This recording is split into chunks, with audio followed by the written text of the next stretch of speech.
Good morning, everybody. Keith Angle here for TGI Sports Talks Sunday. Stream of consciousness. How's everybody doing today? Certainly want to wish a happy Mother's Day to all those mothers out there. Happy Mother's Day to my mom in heaven. Happy Mother's Day to my wife. Happy Mother's Day to my mother-in-law, my sister-in-laws. I could go on forever. But happy Mother's Day. If you're a mother, enjoy the holiday. You deserve to be honored every day, not just one day. Oh, God. How you guys doing? Great weekend weather-wise here in the Northeast. Hope it is where you are. Busy. I'm running myself ragged. Trying to get so many things done. These shows. Getting this house cleaned up. We got to show it by the end of the month. Hopefully sell it after one open house for lots of money. Listen, guys, I want to bring a couple things here. And welcome everybody on Northeast Streaming Sports. We're simulcasting, obviously, on Let's Talk Sports. Catch us on Facebook, YouTube, Twitter. Please like and share the show. Get it out there so your friends can see it. We have had lots of new participants in the last few weeks, and it's been last few weeks, months. Good morning, CA. Good to have you with us. Lots of great participants, new participants, including our older participants as well. So please like and share the show. Get it to your friends. Follow the page. Share the shows on your page. If you just take the show and share it to your page, we will grow exponentially. We stalled a little bit as we head towards 2,000 viewers, but we're getting followers, I should say. But we're getting close. We add 20, 25 a month. We're going to get into a lot of stuff today. And listen, I want you to make sure you get out and watch the Delvin Williams interview. And I'm going to talk about it before we jump into some of the stories of the day. I want you to check it out. It's a very interesting interview. You can catch it on my Facebook page. I'll reshare it live. Well, live, plausibly live. Maybe after the show, I'll reshare it so it's further up on the page. It was a very insightful interview, and we're going to talk more about his situation this morning as we wait for Jim Biringer to come in. We'll have Jim Biringer in at 9 o'clock live to talk NHL. Playoffs and some coaching moves and some potential moves, disappointments. We'll talk some Major League Baseball. Obviously, the Yankees have now won a couple in a row from the Rays. Nice comeback yesterday. Ridiculous job by the league or the teams, whoever you want to blame, for yesterday's Met game.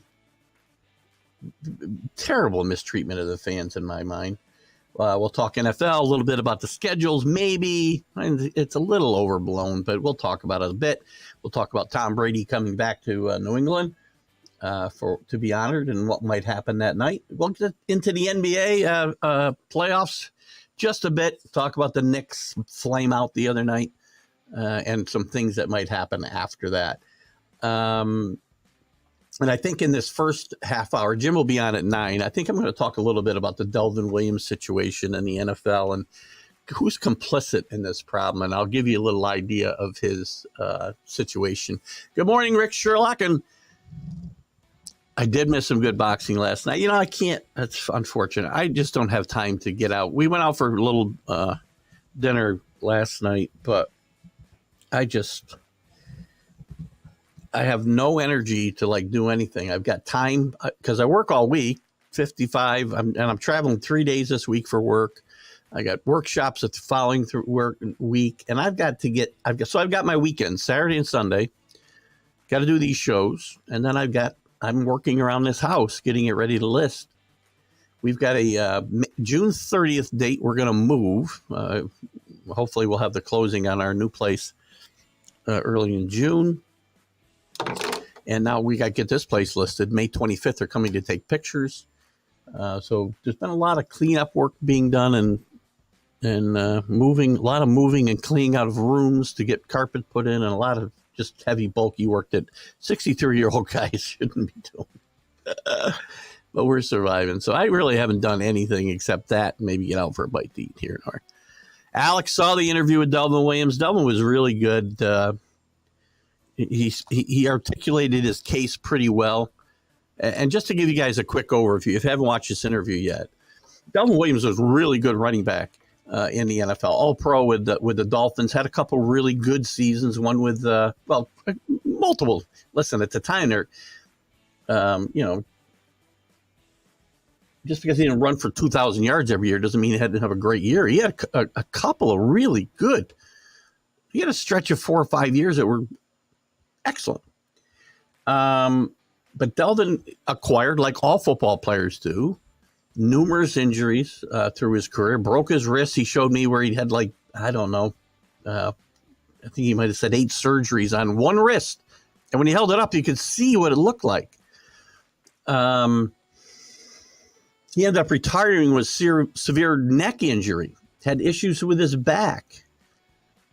But once you get out of the league, you're on your own medically. There's no disability insurance that you can get on. There's no workman's compensation you can get on. He had to go in and pay Cobra for stuff that he did have done. He had 22 surgeries during and after his career. And he's been battling the NFL basically for 40 years. 40 years. What amounts to $160,000. Now it's probably more. But they paid $1.2 million to keep him from paying him $160 because they didn't want to open up the floodgates of guys, coming after them for injuries that were incurred. And I got a few problems here that was incurred during their playing days, right? I got a few problems here. I got a problem with the league turning their back on players who, this is a multi-billion-dollar corporation, guys. Multi-billion-dollar corporation. Turning their back on players who got them to this point. That's number one. Number two, I have a problem with the NFL Players Association, who should be taking care of these guys, and they are not. Gene Upshaw, the late Gene Upshaw, rest in peace, told Delvin Williams, I don't represent you when he retired. I represent active players. Well, that's a bunch of BS. These guys pay their dues. They put their bodies out there to be beat up and destroyed. And then their own union turns their back on them when to live some kind of normal life afterwards, you need help.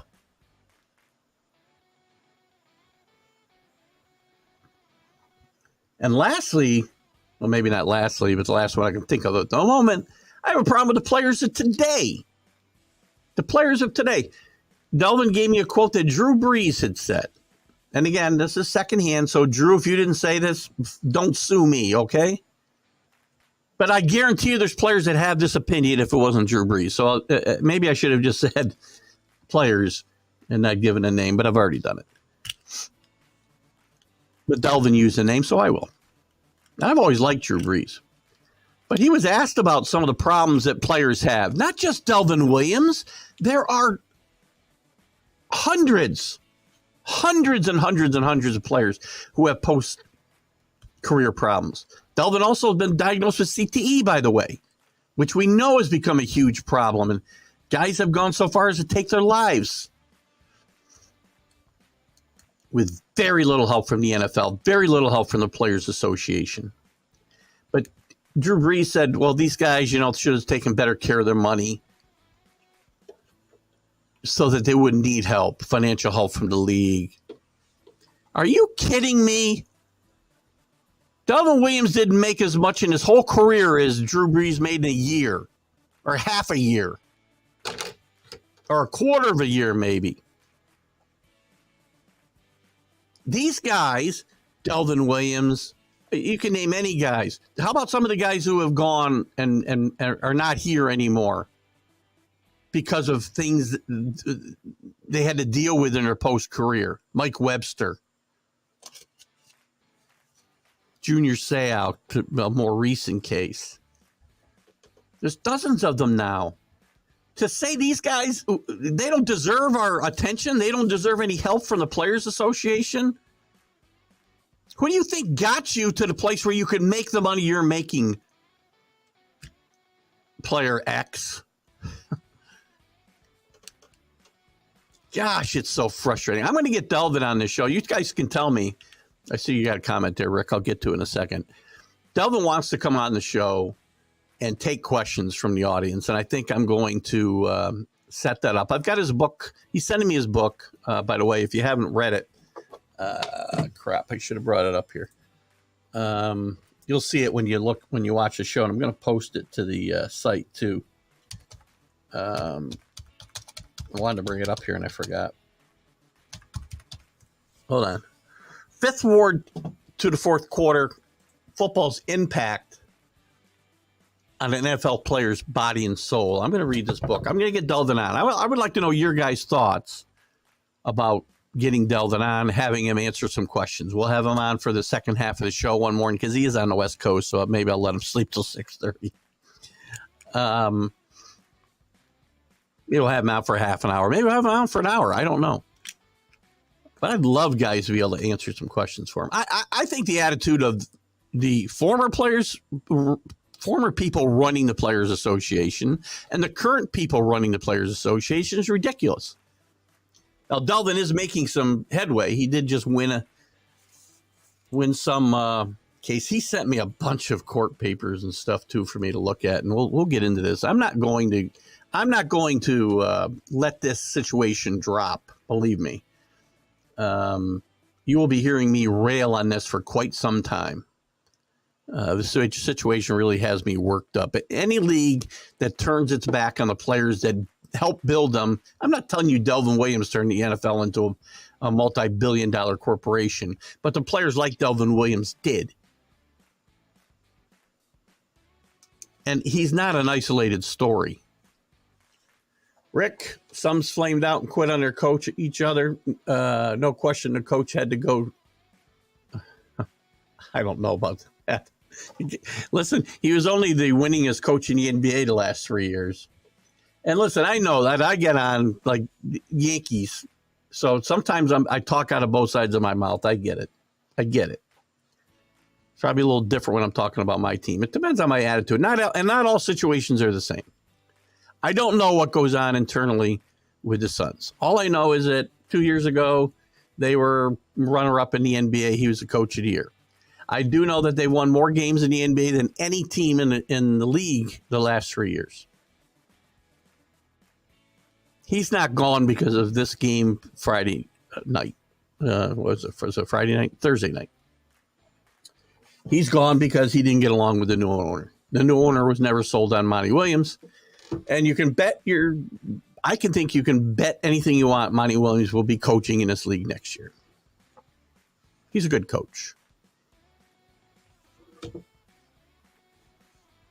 So, I mean, you say in your first sentence there, Rick, that the Suns flamed out and quit on their coach and each other. If players are quitters, no coach is going to motivate them not to be.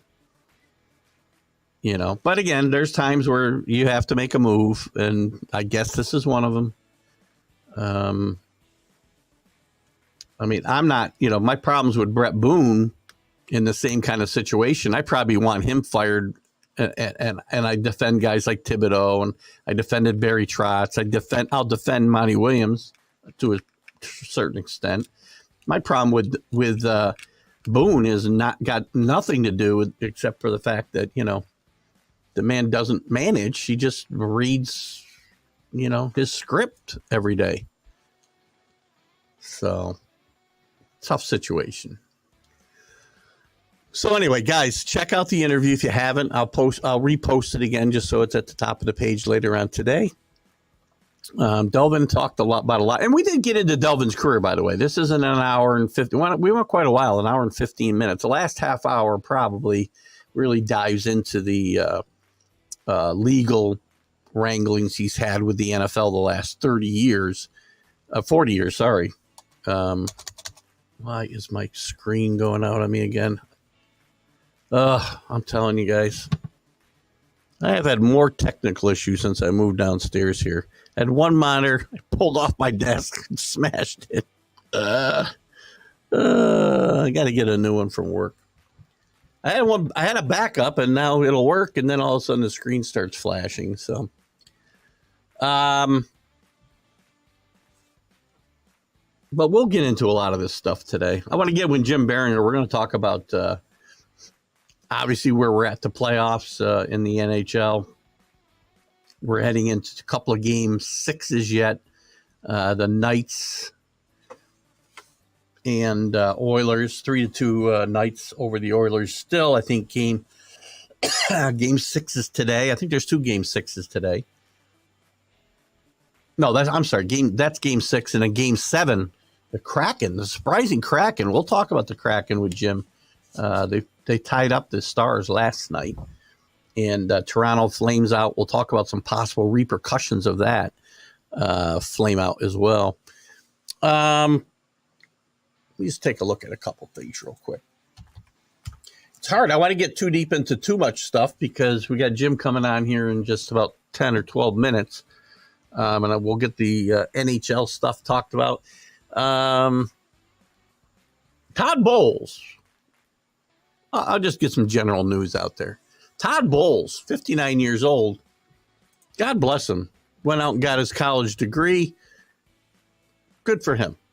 Finished up and walked across the stage at Mount St. Mary's University Saturday, 37 years after leaving the school for the NFL. Good for him.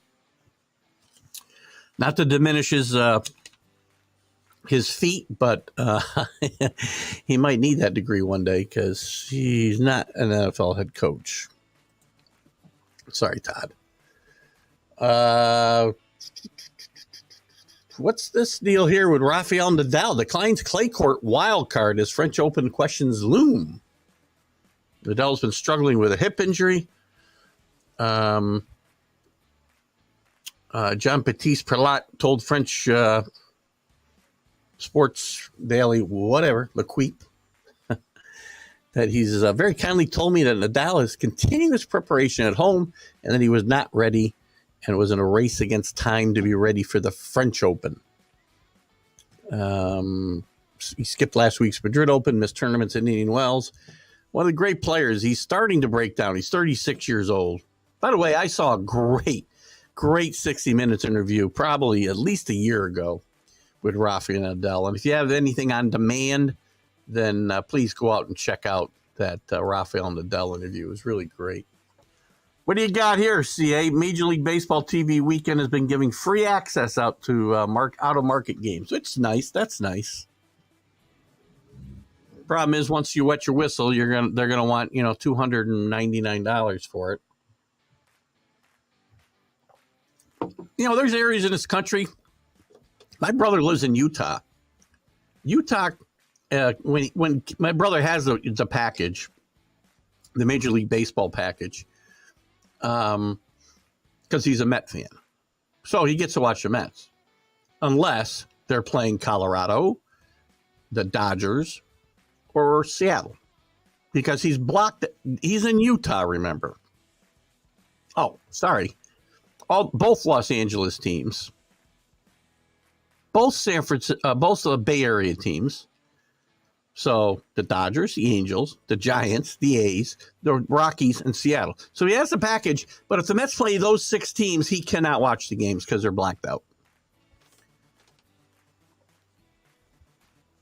The blackout rules in sports have gotten ridiculous. I understood why they mattered when they put them in, like in the 70s. When they were having trouble getting people in the stadiums in the NFL and in Major League Baseball. But today, stop it. You're paying people, you're charging people, a pretty good rate. You don't need to black out games. 6 home markets for Utah? Seems kind of stupid, doesn't it?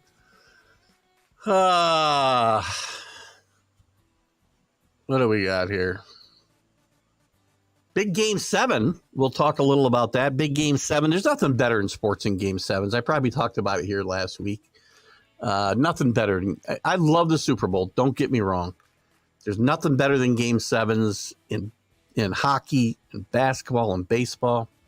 We got a Game 7 today as the Celtics forced Game 7 by winning Thursday night in Philadelphia, and surviving a 5 for 21. If you told me that Tatum would go 5 for 21 and they'd win the game, I would have told you were nuts.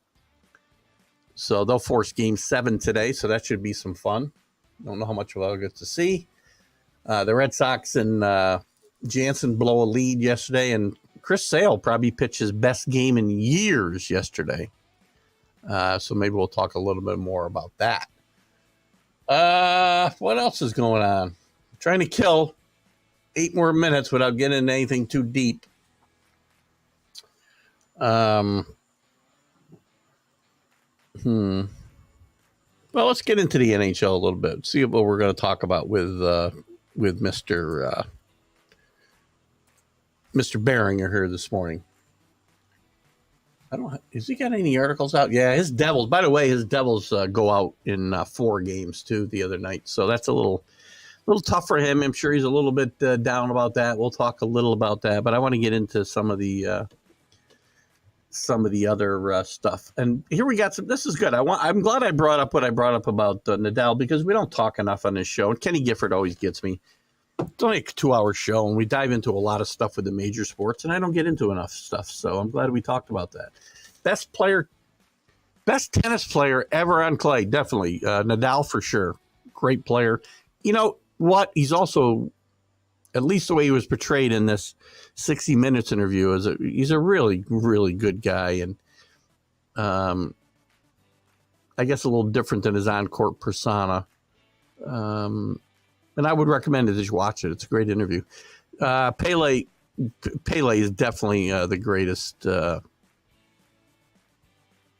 all time. He overwhelmingly beat Pele. Oh, Pete. I'm like, Pele didn't play tennis. You're talking about Pete Sampras, the greatest of all time? Oh, I don't know about that. I really don't know about that. I mean, who was his main competitor when he was playing? Agassi?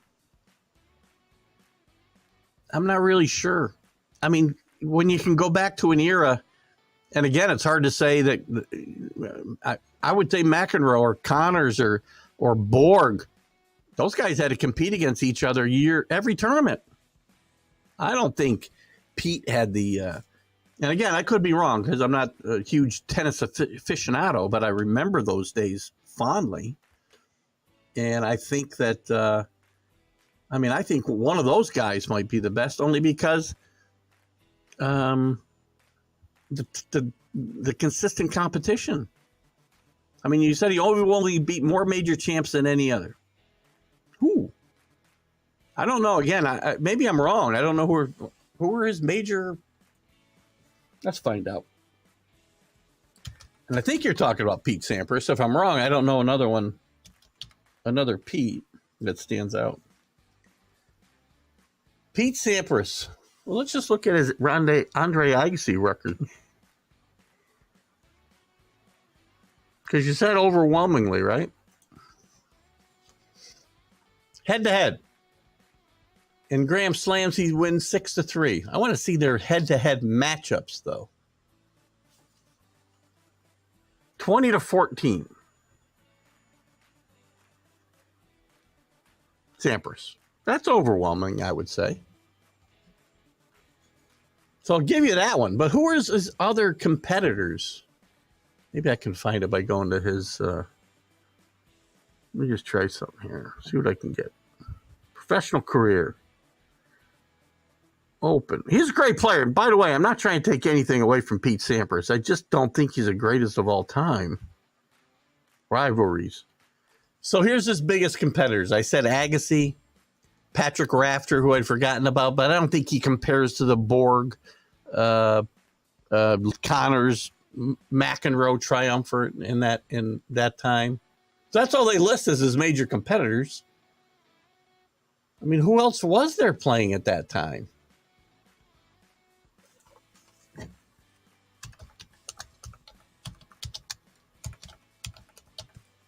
CA is probably not able to. So Federer and Nadal have had a great rivalry for a lot of years. I didn't think we were going to eat up this time with tennis. That's okay.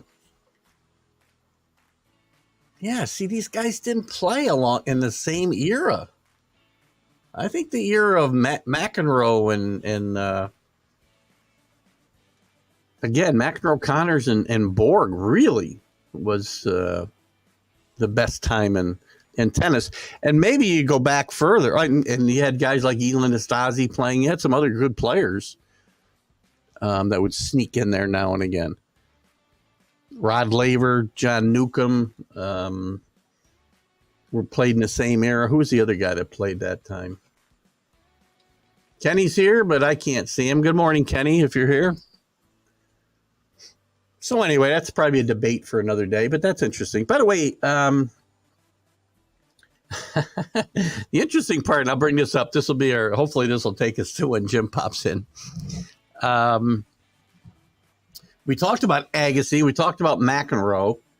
So Agassi and McEnroe have been playing doubles in pickleball against somebody else. It's Michael Chang, and I don't remember the fourth guy, right? And it's totally interesting because Agassi, I guess, has taken this up.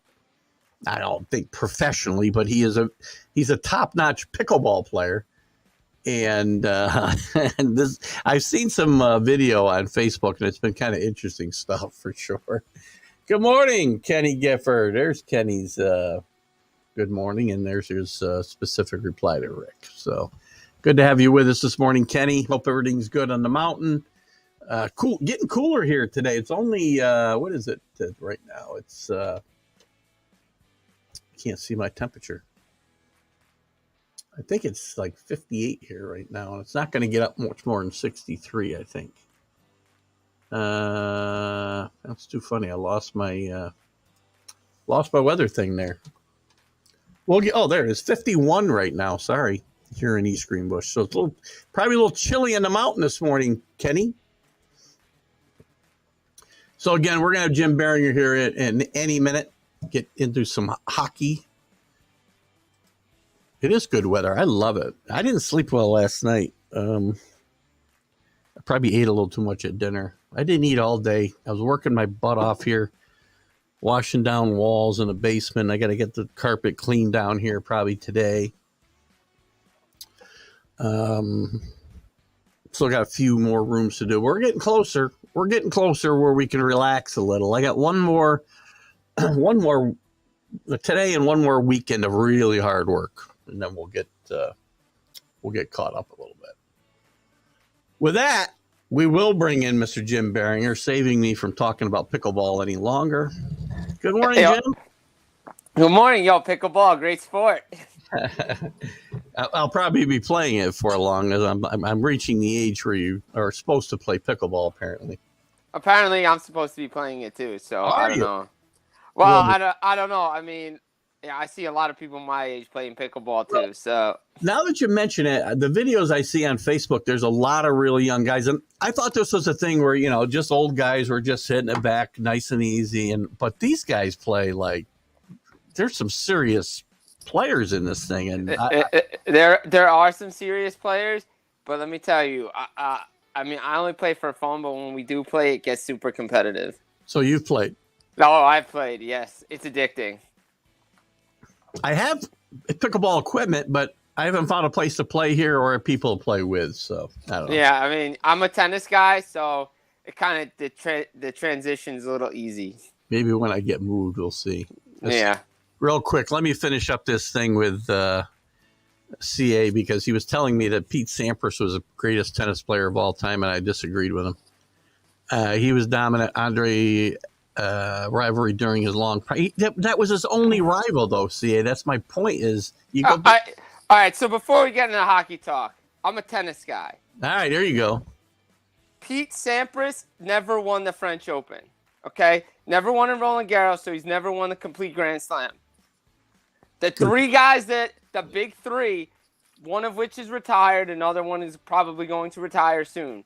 The three guys are all ahead of him, and he will say it. Okay? Federer, Nadal, and Djokovic are all ahead of him. Djokovic would have been one of those guys that I would have said no. I mean, as much as like his personality and everything, his play on the court.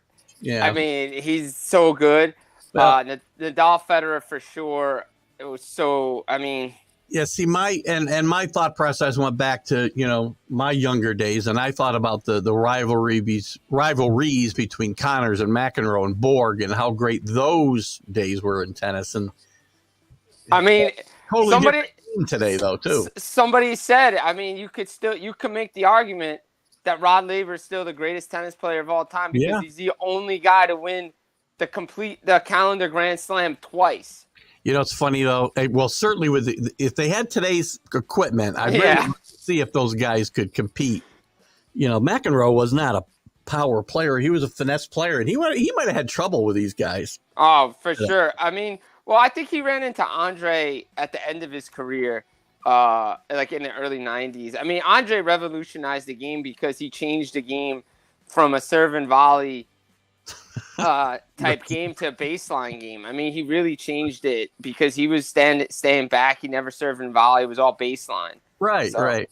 Yeah. And Kenny, I can't give it to Bobby Riggs. Bobby Riggs was a really good tennis player at one time, but then he just became he just became a showman. That's all he was. And by the way, he beat all comers until he lost to Billie Jean King. So we'll just leave it at that. So Kenny, that actually brings up your argument that when women athletes, Jim, you haven't been around as much lately, and we've had this ongoing thing that apparently somehow I'm bashing women athletes when I say the greatest of the women athletes cannot compete against the greatest of the men athletes. Do I think Serena Williams could beat a lesser, one of the guys at the bottom of the rankings in men? Yeah, I do. I don't think she can beat Rafael Nadal. No, absolutely not. But I'm not going to say it wouldn't be close, but she's not going to win. Right. I've got women picking in my house now because Kenny's riling them all up against me, but anyway. That's all right. What we came here to talk about. Let's talk about hockey. Listen, it's been it's funny. There's still ones and twos left, but it feels like there's been upsets right and left, and there have, of course. I mean, who's a bigger disappointment here? The Bruins, obviously, are the biggest, but then you got the Maple Leafs, you got the Avs. I mean, there's been a lot of major situations here. I would say the Bruins are the biggest upset, to be honest, the biggest disappointment.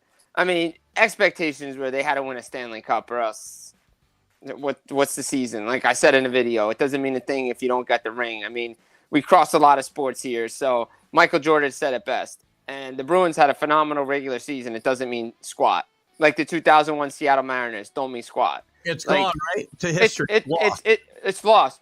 And the best team ever, regular season wise, playoff wise, 76, 77 Montreal Canadiens, 8 losses in regular season. That was it. Yeah. I mean, look at does this team rebound from this next year, or is this going to carry over? I mean, it all depends on who comes back. I mean, Bergeron, the way he went off the ice looked like he might be retiring. Is Krejci coming back? If Krejci comes back, he's only playing with the Bruins. Can they re-sign Tyler Bertuzzi, who was a great in the playoffs for them? They have a lot of guys they got to look at right now and figure out what they're going to do because they're up against the salary cap. They might be moving some guys out. Interesting. Before we get into the series that are still going on, I want to talk about the Rangers situation, firing Gallant. I mean, look at this guy. Only restored some luster to the franchise. He went to a conference final he did lose in the first round after winning 2 games in Jersey, which is a bad look. I mean, were the exit interviews, did he have a problem with the players? Is this deserved or not deserved? I mean, look, to me, it's not deserved because you take a team to back-to-back 100-point seasons. Yes, you lost. Yes, your last 2 series losses, you were up 2-0 and you can't close the job. Did he not adjust? Yeah, but everybody said the Rangers' worst matchup in the first round was New Jersey because of the Devils' speed. They didn't adjust. They didn't slow the Devils down. But again, is it on the coach when the star players do not show up? All of them. All of them in 3 games. 3 of the last 4 games, complete no-shows. Panarin, Zibanejad, Kane, Tarasenko. I mean, Kreider, he scored 6 goals. I can't put him on that list. No. But, guys, the top players needed to show up. Yeah. And they did not show up. Shesterkin played great. Okay.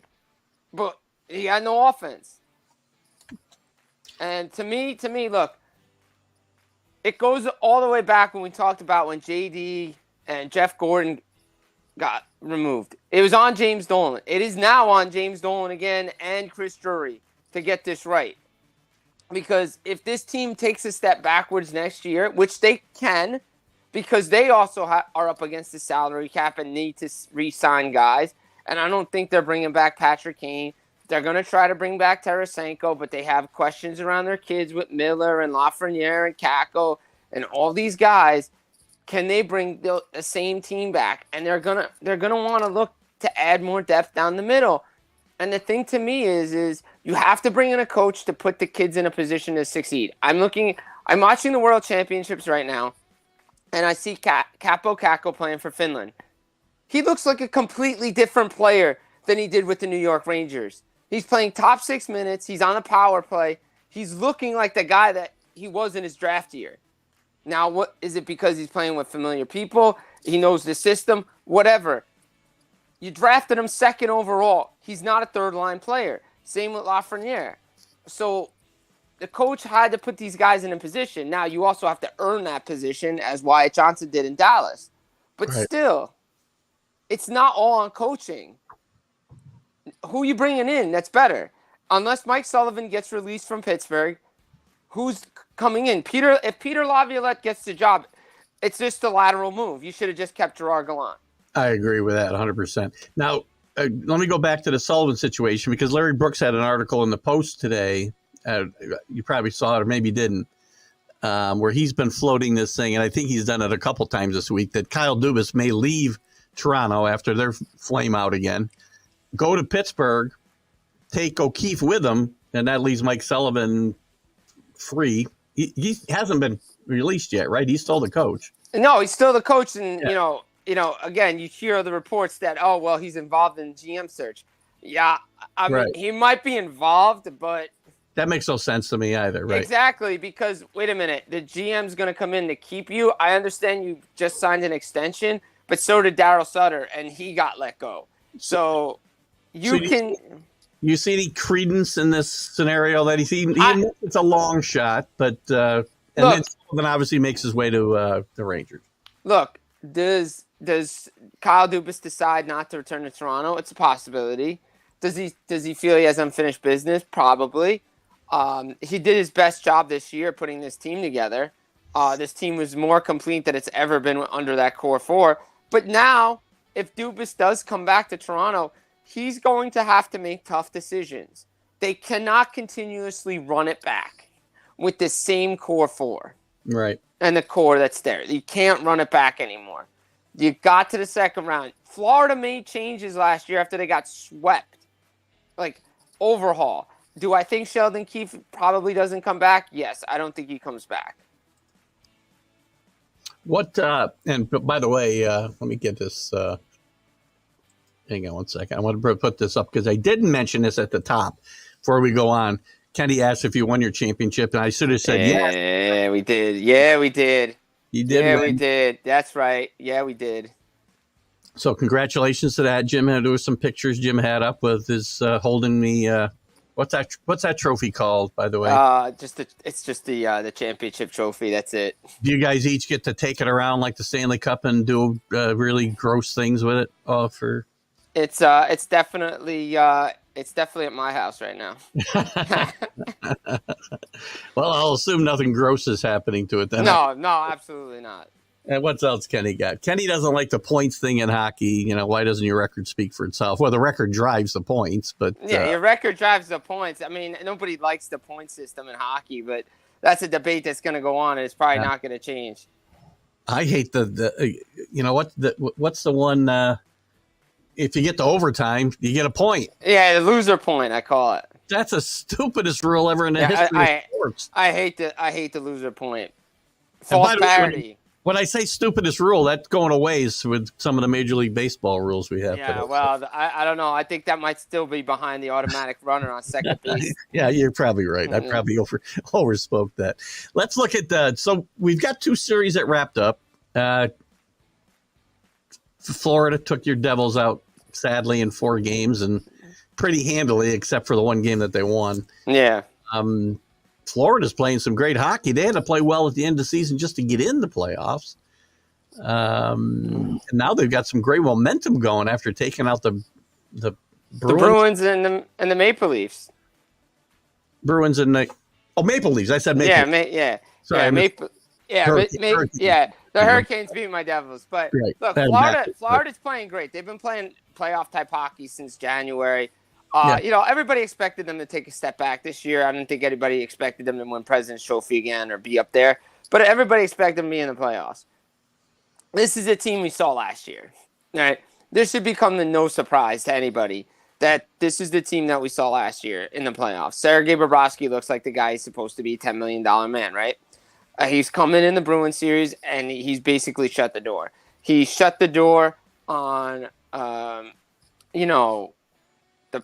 Bruins top guys. He shut the door on the Maple Leafs top guys. He's made the saves when he needed to make the saves. And Florida's rolling. Matthew Tkachuk, Sam Bennett, Anthony Duclair, Brandon Montour. The list goes on of guys that score goals. Nick Cousins with an overtime series clinching goal. Carter Verhaeghe did it the series before in Game 7.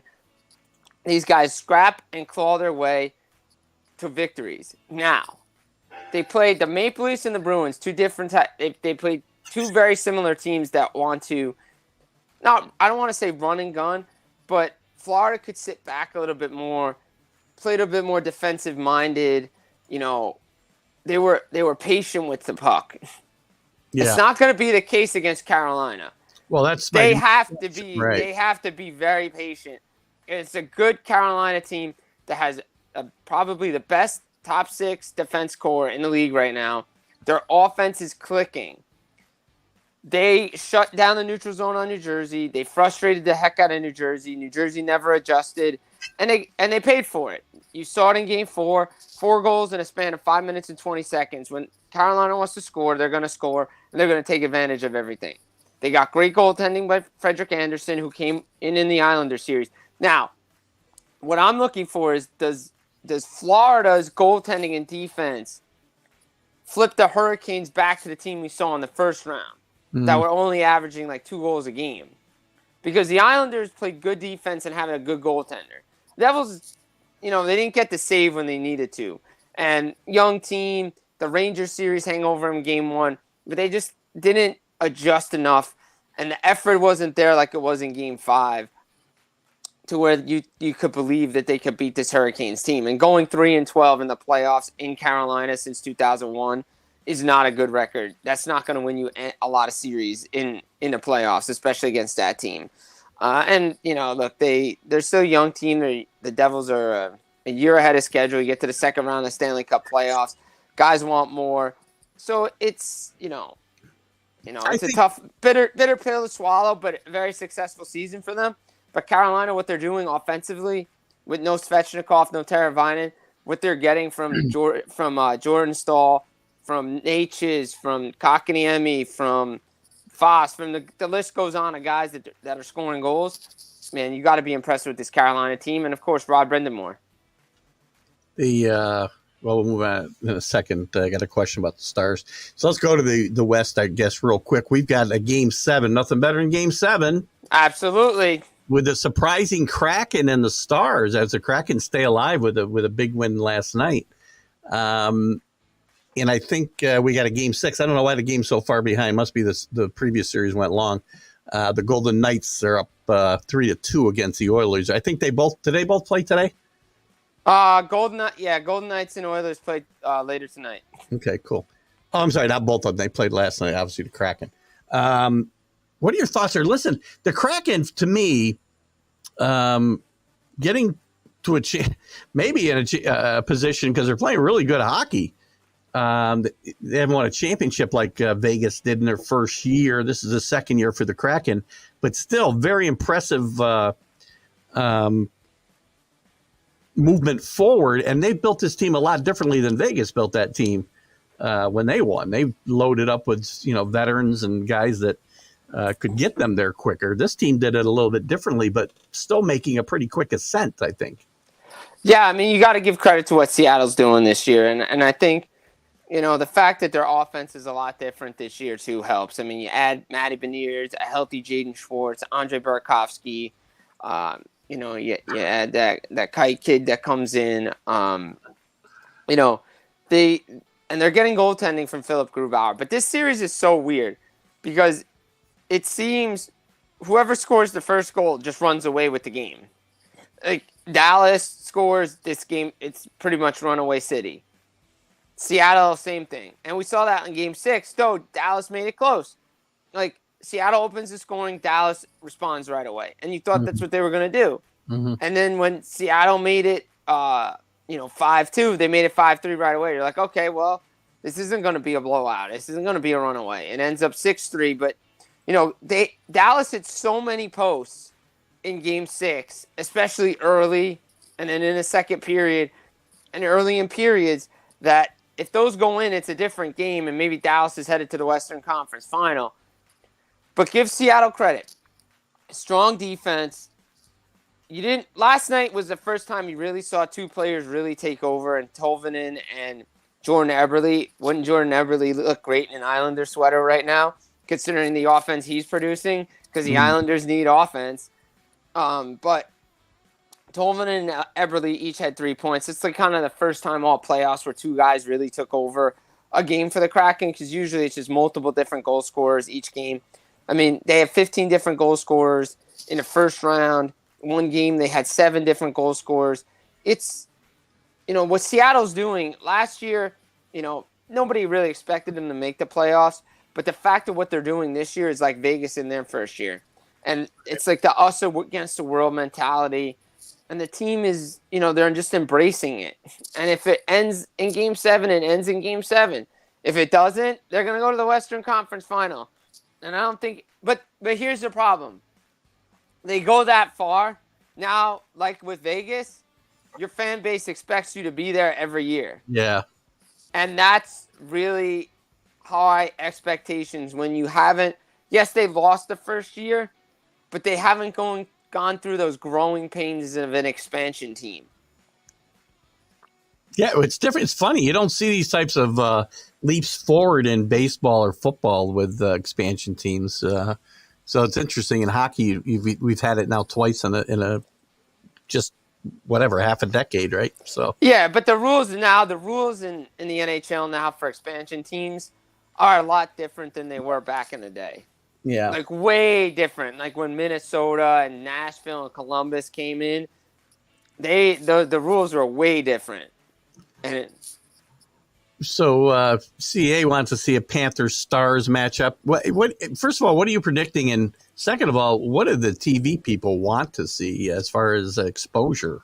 I mean, the problem is you lost the Maple Leafs, and this isn't the best. Any of these matchups aren't great, I don't think, for ratings. But I mean, I think the storylines in the East are pretty cool because the Florida Panthers getting back to a Stanley Cup final for the first time since 1996 would be cool. And I don't think TV would mind going to Florida. I really don't. If I had to choose, I think they would want Vegas, Florida. Interesting, yeah. Just because you have the Strip, you have the beach. From a fan standpoint, I don't care about the East. Anybody can go. I want the Oilers to get there because now how many decades are we without the Canadian? 1993. We talked about this. So it's 30 years now without a victory, Stanley Cup victory for a Canadian hot franchise. Yeah. That's amazing to me. And I think it would be good for the sport if a Canadian team actually won that Stanley Cup here sometime in the near future. I mean, look, there was a chance that you could have had an all-Canadian matchup, but, Toronto's got to go out in 5 games to Florida and not show up for a couple games. City of Seattle taking it tough here with CA and Kenny. I don't think everybody in the stadium is drug addicted, but no, I don't think so. So, what the hell does TV have to do with this stuff? Well, it matters because it does matter. It really it matters. So TV does matter. What else? So, who's going to win it in your mind? Who will win it in your mind, Jim? Man, I would like to see Edmonton. I think Edmonton has a really good shot to win this thing. They got to get defense and goaltending. Yeah. It's like we've been talking about that for a decade with the Oilers, too. And in Game 6, they need Stuart Skinner to show up and play. If he's going to play like he did in Game 5, then the Oilers are going home. And it's a shame because you have 2 of the best players not in the Stanley Cup final again. But you have Jack Eichel and Mark Stone still alive in Vegas. I think Vegas has one of the more complete teams that I've seen in a while. And I wouldn't be shocked if Vegas lifts the trophy. I really wouldn't. Mm. I think any of the, to be honest, Carolina has a really good shot too, just because they have such a complete team. But any of these teams can really do it. It's so wide open this year. What, without a rooting interest anymore, I'm going to root for the Oilers because I just want to see my Canadian neighbors, hoist the trophy one more time. What else is going on around the league we should know about? What's the deal? And now the name's escaping me. There was an injury. There was a penalty the other night. God, I don't remember which game it was. I apologize. I made a note, and it's not in front of me. Somebody got a 1-game suspension for taking a slash across the hands, and they compared it to Adam Graves getting a bunch of games for doing it to Mary Lemieux way back in the day. What are your thoughts on that? And this guy only got 1 game, and I think the Alex Pietrangelo suspension the other night. I disagreed with the league with the number of games. I do agree he should have been suspended, but he should have been suspended for the rest of the series. Yeah. And whether the rest of the series lasted 2 games, the rest of the series lasted 3 games, the rest of the series, it's the rest of the series because it's intent to injure. It's not a hockey play. Dry side of the puck is long gone. He missed the open net, and then all out hell breaks loose. And you're not telling me an instigator in the end of the 5 minutes starting a fight for Darnell Nurse is the same as Alex Pietrangelo slashing a guy, tomahawk chopping him across the arms. It's not the same penalty. And again, the Department of Player Safety is going to take flack like the NHL officials have been all playoffs. They're just not consistent enough. And they had a chance to level the hammer, and they didn't do it. Right, and the talk I heard was, there was no injury involved. Well, why should it matter whether there was an injury? There could have been an injury, right? There could have been an injury, absolutely. Injury should have whether the guy returns to the game or not, whether he's hurt or not, has no bearing on the fact that act is not a hockey play. So to me, it tells me that now guys can, outside of the head, go slash a guy, and you're only getting 1-game suspension. So basically, I could go on the ice, go to Alex Pietrangelo, chop block him, and get 1 game. Yeah, well, the NHL is known for their inconsistency on these things. Yeah. So tell us what else is going on that we should know about in the world of hockey. Well, let's see. Devils had their clean-out day. They had a bunch of guys that want to come back. Eric Holla, Bratt. They have a lot of free agents that they're going to have to deal with. And now the work begins for Tom Fitzgerald. And let's see if this team can bounce back because they need to, get – they have to follow up this year with an even better year next year. Got to make the playoffs, so on and so forth. Right. Connor Bedard is the number 1 pick in the 2023 NHL draft this year. Chicago won the lottery. A lot of conspiracy theories out there about the league, and the league wants Chicago if they lose Kane and Taves. But look, the way the ping pong balls drop, to me, I don't really care. Is it good for the league if Bedard's on an original six franchise? Absolutely. Sure. Absolutely. Their ticket sales went up already. Jersey sales are up. But the draft class this year is really good. Adam Fantilli, Leo Carlson. If you didn't get Bedard, don't worry. You're going to get a good player. The one guy that a lot of teams are probably going to be weary on is Mitch Koff, the Russian, because they're not sure when he's going to come over. If and when he comes over, that's the big key. Draft is in June, and just the normal locker clean out stuff, and it's just the playoffs are rolling on, and we just don't know. It's funny. We have the Eastern Conference final set, but we don't know the dates. But the NBA already has their schedule out for everything. It's interesting. They're playing the world. Good grief! The Hockey World tournament's being played at the same time as the Stanley Cup tournament. You'd think they would schedule this a little bit differently. U.S. off to a great start, beating the defending champion Finland. When do you think they would schedule this? Maybe a few weeks later or earlier? This is when it always is. It's never going to change. Never going to change. The IIHF schedules it every year at that time. It's never going to change. And you know what? Good for USA, because Finland's a good team. Yeah. And they beat up on Hungary today, 2-0 to start the tournament. They're playing well. Oh, by the way, David Quinn's the head coach, former Ranger coach. Yeah. By the way, yeah, he's doing a good job there.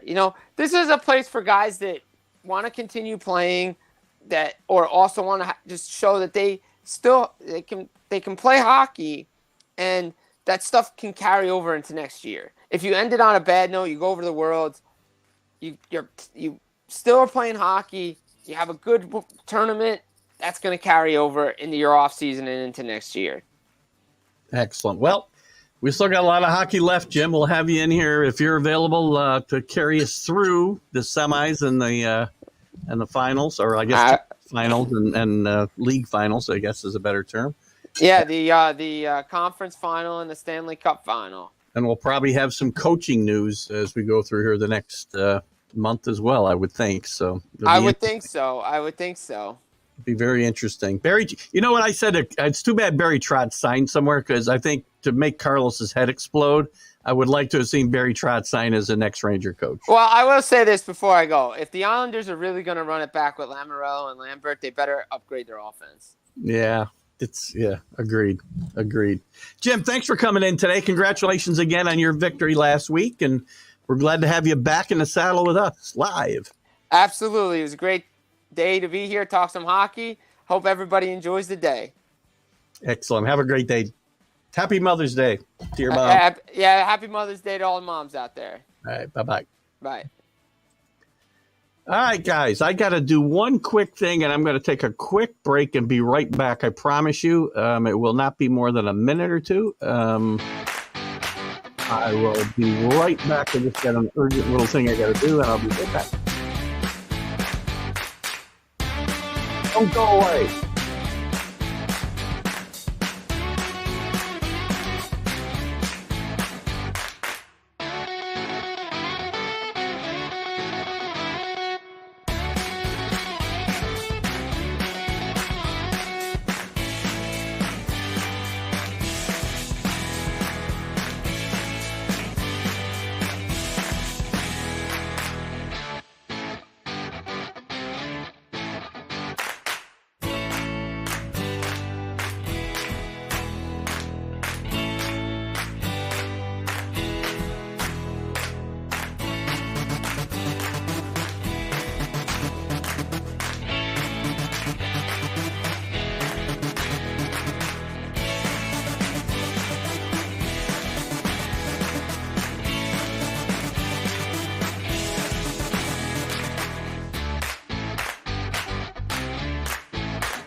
All right, guys, we're back. Sorry about that. There's sometimes when you get to be old, there's certain things you got to run quickly and do.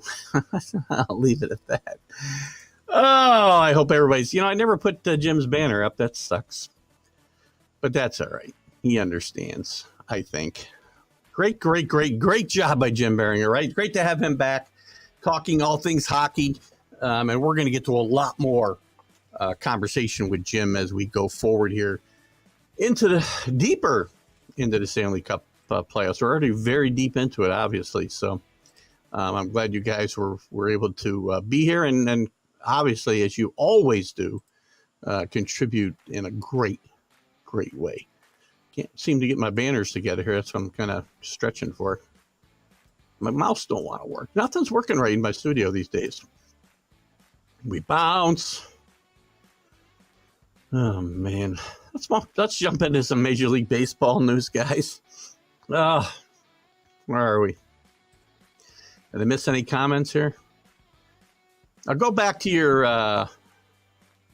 We'll backtrack 1 second. I'm not going to talk much more tennis today, but Pete is a humble man, like all the greatest. Well, not all the greatest are humble, no.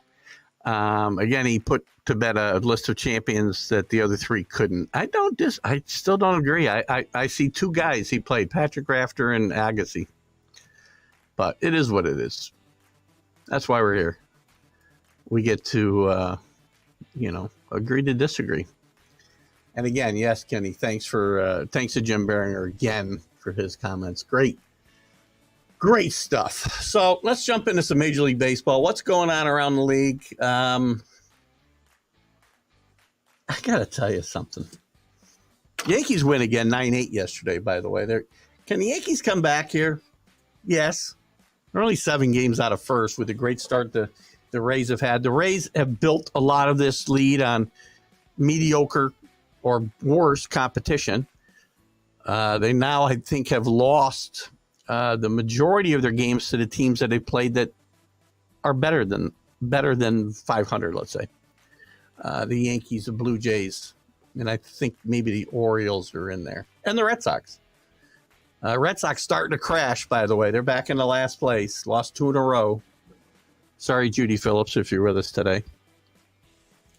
But I think this East, listen, the Orioles are still one of the biggest surprises and one of the surprises most likely to continue at the heights that they're at. They've done this for nearly a year now, right?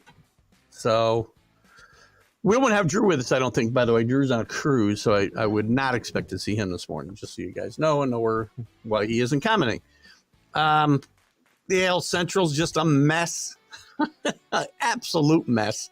The Twins are 4 games over and 3.5 games ahead. The Guardians now fallen to 3 games under 500. The Tigers fall back to 3rd. White Sox still a tremendous disappointment, 14-27. Rangers keep surprising. They're 6-4 in their last 10, 24-15. They've got a tough series coming up here against. God, we just talked about it earlier. Who the heck was it? Talked about it on the Mac and Jack show this morning. Let me take a look at their record for a second, or their schedule. Oh, it's not there. Gonna make me look ahead. Who they got coming up? Boy. Come on, mouse. Come on, mouse. They get Oakland. Oh, that's right. They got the Braves coming up for 3 games. That'll be interesting to see. But again, then they got 6 games against Pittsburgh and Colorado. They got to keep winning while the winning's good, because this is the way you build leads. Look at the Rays. This is the way you really build leads. Good job. John Gray, who I rip constantly, 8 scoreless innings the other night. Great job. Alan's not with us this morning, apparently. Alan does some of his own stuff on Sunday mornings now, so that's why we don't see quite as much of him. I guess the downside of helping guys get started with their own podcasting is we see less of them on our shows, and Alan's always been a fun contributor to my show, so I do miss his interaction. The Astros 4-6 in their last 10, still struggling. Now they've fallen behind the Mariners, who are playing better baseball, 7-3 in their last 10. The Angels still a bit of a surprise at 21-19. The National League, all of a sudden the Phillies are very streaky, right? Off to a horrible start. Then they had a winning streak. Then they had a losing streak. Now they've won 5 in a row and again to get to over 500 and move into second place ahead of the Mets, who are under 500, even though they won yesterday. Won their last game Friday night. Sorry. By the way, the Mets, horrible job yesterday by you Mets. You start a game when you know you got crappy weather coming. 4:05, you start the game. You might have even started in the rain. But they knew they had much worse weather coming. 4:43, they put the tarp on the field. They don't make they don't give the fans hanging around in the stadium, and it got to be less and less in the 4 hours this went on.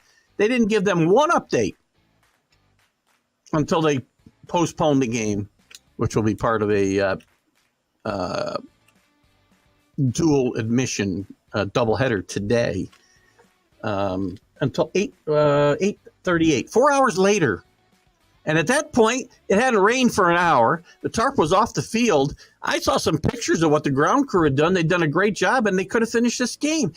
Major League Baseball doesn't know how to treat their fans.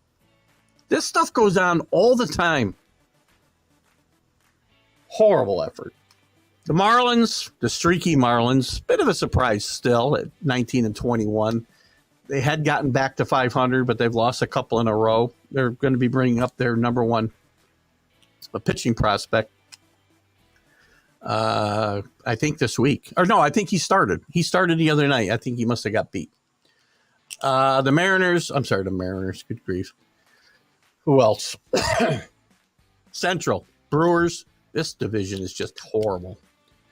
And what's going on with the Cardinals? The Brewers lead the division still. The Pirates have now lost 4 more in a row. I told you the Pirates had no staying power. Not that good. Look at the pitching staff they have. Awful. Still hear the music, eh? Sorry, I got a little Canadian thing going on here now. I don't know why. There we go. Cubs, Reds, everybody's under 500. Reds the only team with a record over 500 in the last 10. But the Cardinals, a week ago, say Wilson Contreras will no longer be our catcher. It appears now that Wilson Contreras will be the catcher. You lose leaders, and I said this, I did it on the MLB update, and we talk about leadership on this show all the time, my shows all the time, how important it is. The Cardinals this year are a great example. They lost 2 great leaders this last year, one mostly on the field, Yadier Molina, first ballot Hall of Famer. Oh, I got to get into another first ballot Hall of Famer thing before we get done with baseball today. He's gone. He's a great pitch caller. They signed Wilson Contreras, who has no reputation for being a great game caller, handling pitchers. Got a good bat. But they sign him for 5 years, and then they make him the scapegoat, and now all of a sudden he's back catching again. He learned that much in a week. They're making some bad decisions here. The Cardinals miss the leadership of Molina. They miss the leadership of Pujols. If you don't think, certain mad New Yorkers, that leadership matters in sports, you're crazy. Absolutely crazy. So this division still, I think, is a Brewers and nobody else. The Pirates are showing their true mettle here now. Where's the commissioner this morning? Working on his team? Yeah, no, he's, you might have, I don't know, maybe you didn't hear me. You were probably typing during when there's the delay. He has, he's on a cruise. I think they're back early this week, I think. I've been gone a week. Might be a 10-day cruise. I'm not sure. So he won't be with us. Speaking of leaders, one of the AAA Pearland game, one at, what happened there, CA? Let's take a quick look. Pearland. If I see something good, we'll talk about it. What's the news? You're going to have to help me out, I guess, because I'm not finding anything right off the bat, and I don't want to spend a bunch of time looking for it if I can't find it. So give us a little update, CA, on what happened in that game. You know me, I like talking about leadership and guys stepping up. Where was I? The West, the Dodgers are again doing well against the Padres. They've now won 4 in a row. The Dodgers team that I didn't put a lot of faith in. Now it's early because they lost a lot of position players, man. Especially in the last couple of years, they've lost Seager. They've lost, Gavin Lux went out to injury. A lot of guys have moved around. Their pitchers have gotten older. They got a really good pitching staff, but they got injury and age issues on that pitching staff, but they're playing well. And the Diamondbacks in second place. I did call that. They would be better this year. Had them third in division, but with mid-80s, and it still could happen that way. The Padres, have lost 4 in a row. 3 of their last 7, falling 2 games under 500. Chemistry is going to be the problem there, and it appears pitching is a problem there as well. I think when pitchers come available here, and we may see trades sooner than we have seen them in the past, probably not before Memorial Day, as that's when GMs and directors of baseball operations decide what kind of team they have, whether they need to go out and make some deals, whether they need to want to start selling. We'll see what happens. Oh, yes. I wanted to get into that, so thank you. I got your answer. I won't put it up just yet because I do want to get into that. I didn't know where he was doing his rehab. Thank you. Anyway, in the West, Padres, Giants, and Rockies, they're just not going to be factors here. Speaking of leaders, you saw the comment that CI put up. Speaking of leaders, one at AAA, Pearland played a game yesterday. Now I get it.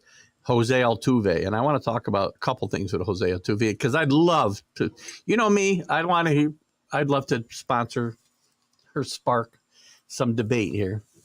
And I got into it. I got into some great debates with some guys in some baseball groups this past week. And I'll tell you why. Jose Altuve is a great leader. Space Cowboys. That's an excellent name, by the way. The Peerless Space Cowboys. Excellent name. So the Astros, listen, 20-19, 4 games out of first. They've done it all without Altuve. They've done it with some injuries to some other guys. Garcia going to go out for the year with Tommy John surgery. Altuve's a big spark with this team. He is a leader, as CA said. He'll be very important to this team coming back, and why they'll probably still win this division in my mind. They're only 4 games out of first place, as well as the Rangers have played.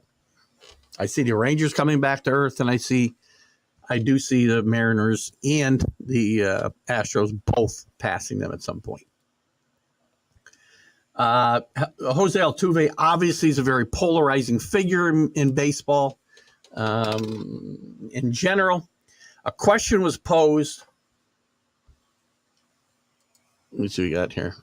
That movie had a few moments. Space Cowboys did have a few moments, yes. Great cast. Better cast than it was a movie, but a great cast. If I can remember. Clint Eastwood. See how close I get here, CA. Clint Eastwood, James Garner, Tommy Lee Jones. So the ones I can remember. Was that it? Am I close? Anyway, it had better cast than it was a movie. Back to Jose Altuve. One of the groups I belong to, the baseball groups, I don't remember, and they allow me to share all my content. So this is not a disparaging mark. Listen, and again, this is a matter of opinion, right? It was posted. There was a post, and this is kind of what they do in this group a lot. They'll show a picture of a player and say, what's the first thing that comes to your mind when you think of this player? Well, Jose Altuve came up. And obviously 95% of the comments were cheater. Should be banned from baseball. I said first ballot Hall of Famer. Man, did I get ripped.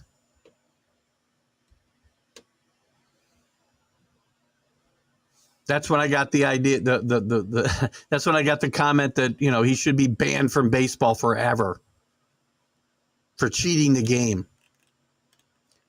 The Astros did nothing different than teams have been doing for 150 years. They just did it with more technology. And these were all Yankee fans. I did identify myself as a Yankee fan.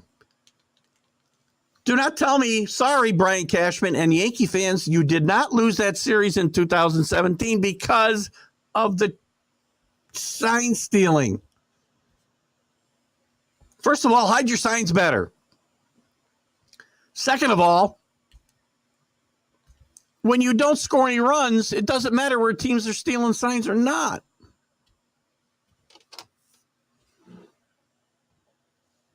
Yankees didn't hit elite pitching then. They don't hit elite pitching now.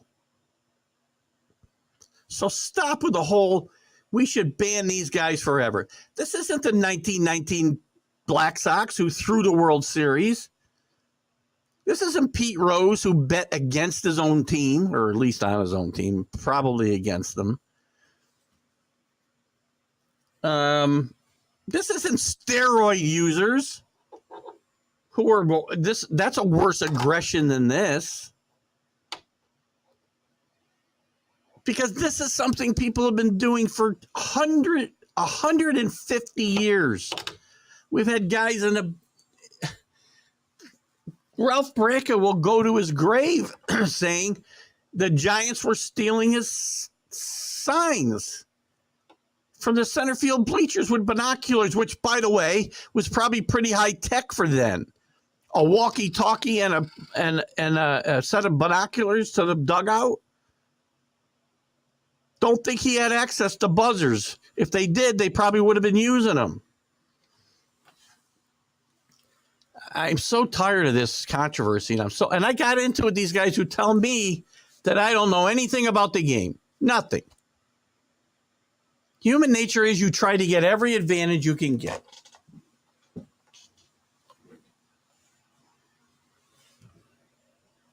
Same thing with the Patriots. You get caught doing things other people are also doing, and you're doing it better until you get caught. You just weren't good at not getting caught at it. The other teams are either better at not getting caught or don't do it as well. So please stop with the Jose Altuve ought to be banned from baseball forever. Annoying as hell. Can't remember as many as you did. That was a once in a lifetime only watch. Mine too. I don't think I've watched it twice. I mean, it was a fun movie, but not a must see whenever it comes on. In fact, it doesn't even come on that often that I'm aware of. So anyway. So maybe we won't spark any debate with that because, listen, Jose Altuve is a great leader. He's a great ball player. I would love to see him playing second base for my team. And he's likely a first ballot Hall of Famer, guys. So get used to it. It's going to happen.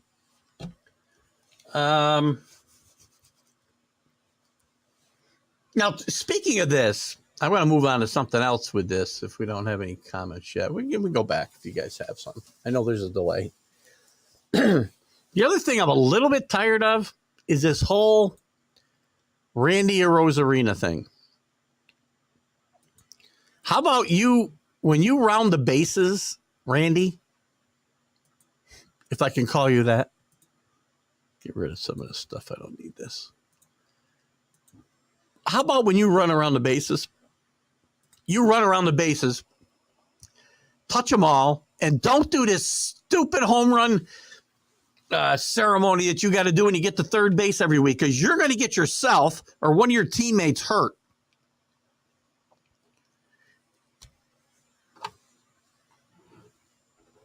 And if I was his teammates, I would say knock it off.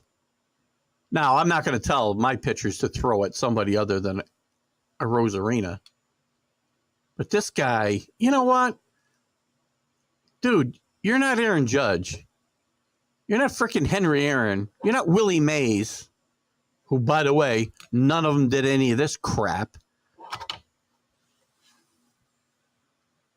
You'll get on Sports Center, hit enough home runs, score enough runs, be a good enough ball player. You'll get on Sports Center without doing the nonsense that you do to celebrate your home runs. You're a good ball player. Just stop it. I'm so freaking annoyed with all this. Wish I could find the video. I was looking for it this morning, but I can't find the video. It's just such a joke. Just stop it. Oh, my God. What else is going on around the league? How long before pitchers are going to end up wearing helmets, by the way?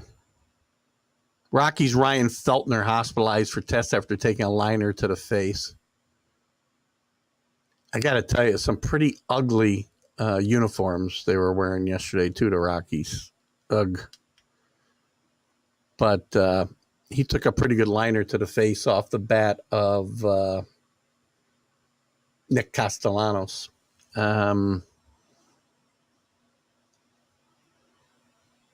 Scary situation. He's under observation in the hospital, and he's expected to be okay. But I just feel like there's something bad on the way. Once upon a time, sign stealing was part of the games. It still is, by the way. We just don't talk about it because the Astros are the only ones that cheat, apparently. But like it's doing, overall technology is causing limits to be defined or showing more the lack of them. I agree.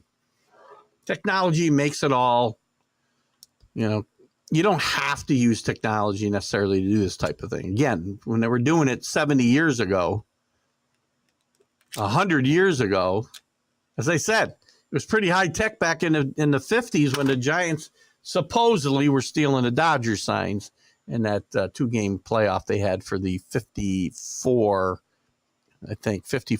National League Championship.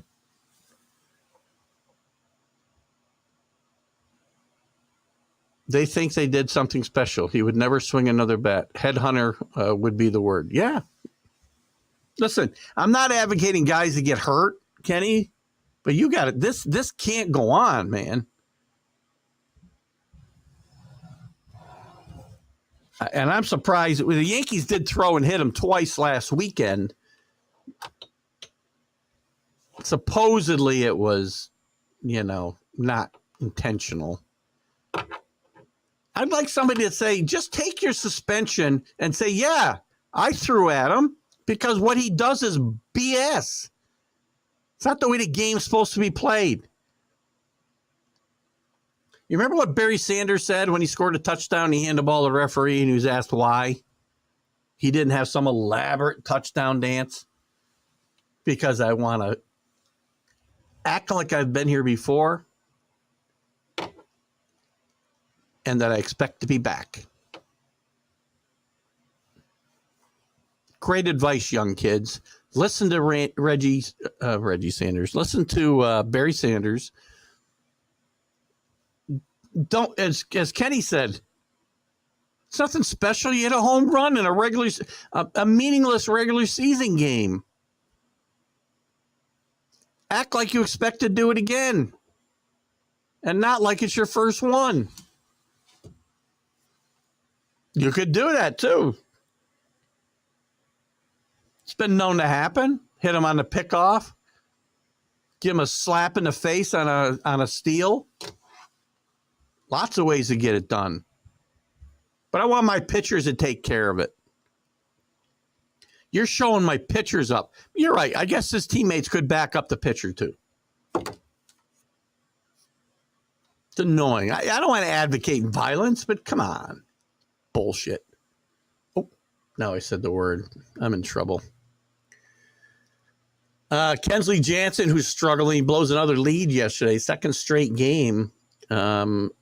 Kiki Hernandez had a throwing error on a potential game-ending double play, and they lose to these lowly Cardinals we've been talking about, 4-3. Red Sox starting to come back. But Chris Sale, who's been injured quite a while, last 3 years, 2019 probably, before COVID. But he pitched 8 innings of run one ball yesterday. He has been getting hammered this year, by the way. He pitched well yesterday. Phillies Ranger Suarez. I always struggle there. Phillies Ranger Suarez has been recalled. He'll make his season debut. The Phillies are very high on this kid. And he did get a bit of an elbow strain pitching in a WBC for Venezuela. I talked about the Cardinals. Hold on before I go on. Let me see what we got here. The Orioles are great fun. Listen, the Orioles are a great story, and I love great stories. They're playing in my division. They're going to be a competition for my team. But I don't look at them with the same disdain I look at the Red Sox, let's say. Orioles have always been a pretty classy organization, except for the time that Edward Bennett Williams owned the team. And they're a great story. They're playing great baseball with a lot of guys you don't even know. Their pitching's got to hold up for them to stay where they are, but they play great defense. They play some small ball, which I like it all. Rangers showing bullpen and position depth. Again, if that position depth holds out, if that bullpen holds out, because the bullpen's going to have to hold out because their starting rotation is questionable. I know Gray had a great game the other day, 8 scoreless innings. DeGrom's out. He's unlikely. Once the momentum starts with his injuries, history says they don't go away. Again, 15 starts would be a high water mark for him this year in my mind. But Gray's a candidate to get injured. Perez has pitched really well now for, a year plus. But I think that bullpen is going to be very important if they're going to continue to contend. Their offense have played better this year. They get on base a little bit better.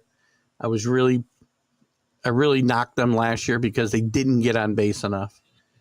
And they didn't have their lineup wasn't deep enough. It's much deeper this year for sure. So I told Alan I would say I was wrong. I'm not wrong yet, but I'm wrong-ish. Devil Rays pitching depth being tested already, but offensive. Yeah, well, yes. When one of your best pitchers goes down, the Cy Young candidate in Springs.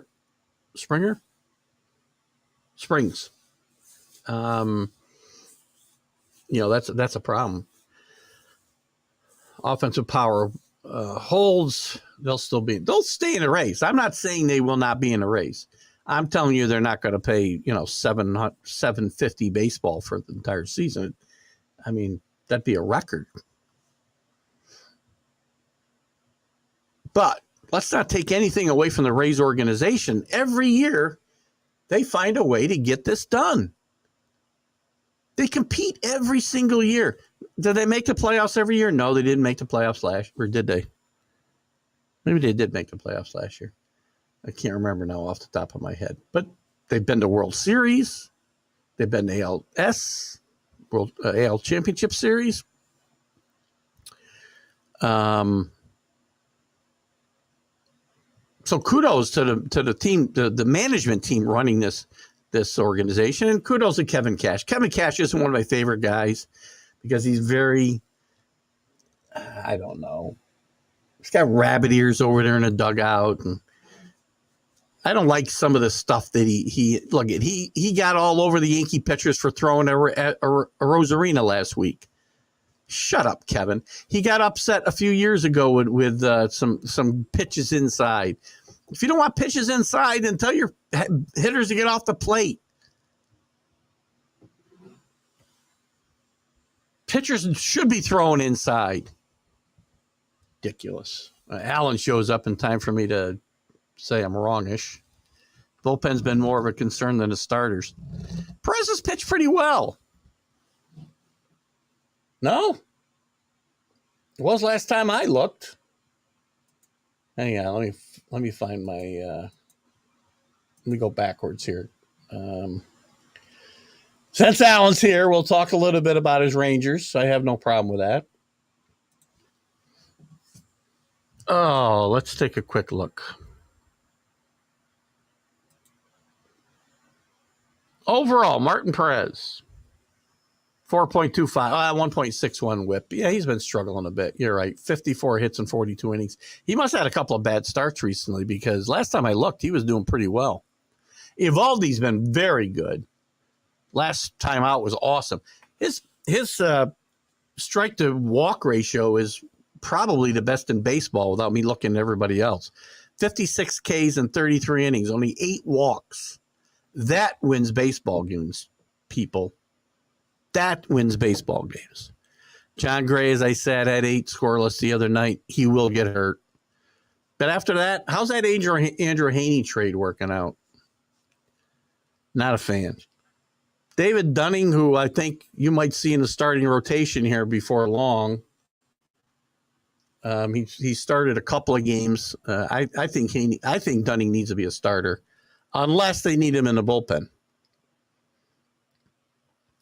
But bullpen-wise, I always liked Will Smith's arm. He's got 18 strikeouts in 14 innings, 1.05 whip. His ERA is okay. He doesn't walk in the ballpark like he has in the past. He does have 5 walks in 14 innings. I like Will Smith a lot. I like Leclerc. Ian Kennedy, I believe, got released the other day, right? He has not pitched well. Hearn hasn't pitched well. So those are the guys with really look at the other guys with most innings. Sporbs, he's pitched okay too.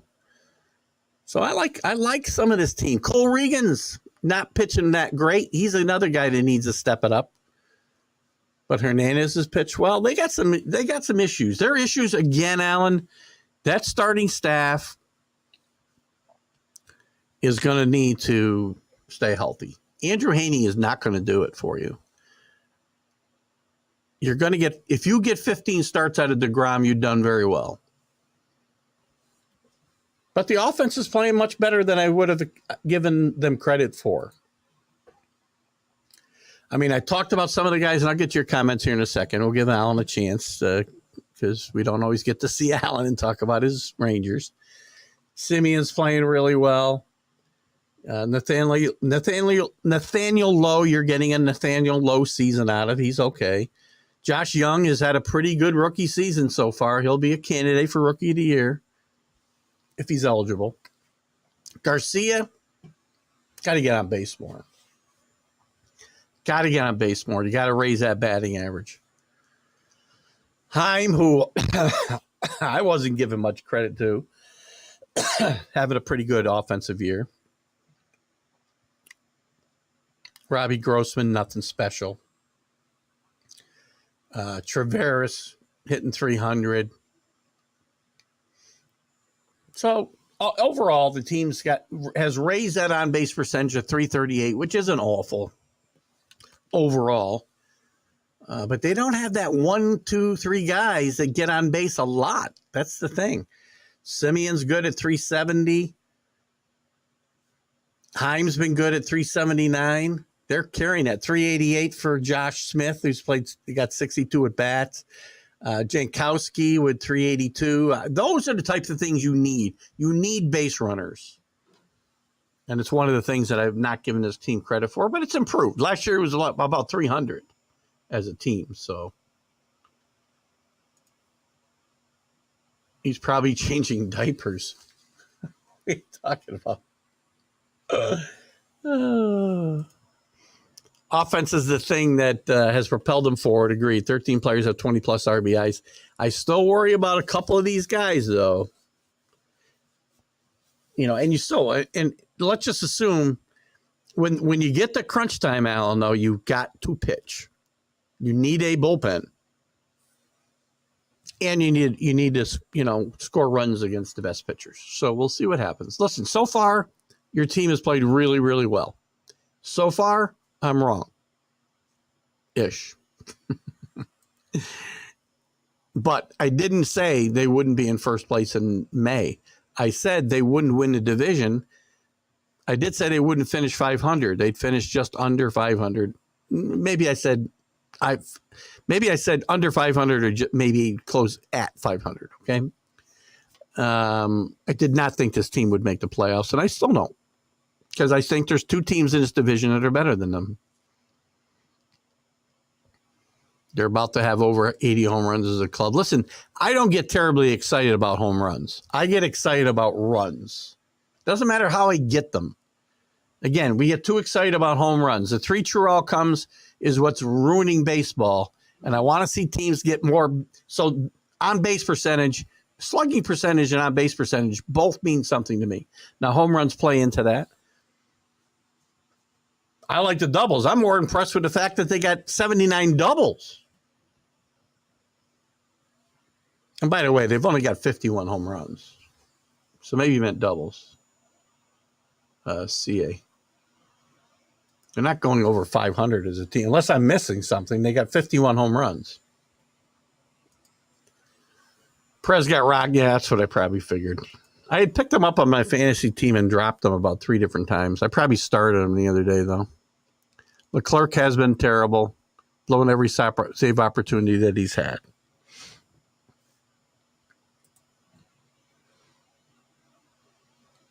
And Will Smith, by the way, has been a good pitcher, though. I think he's the key to that bullpen. Now, you need more than one guy, obviously. Unfortunately, the way the game's played. I'm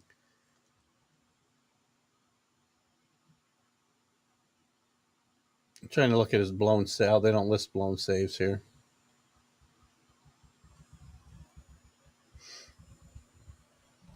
Terrible may not be the word, but again, pitcher's ERA and WHIP or ERA anyway, you have to give a little bit of a question mark to, because if they let somebody else's runners score, they aren't hurt by it.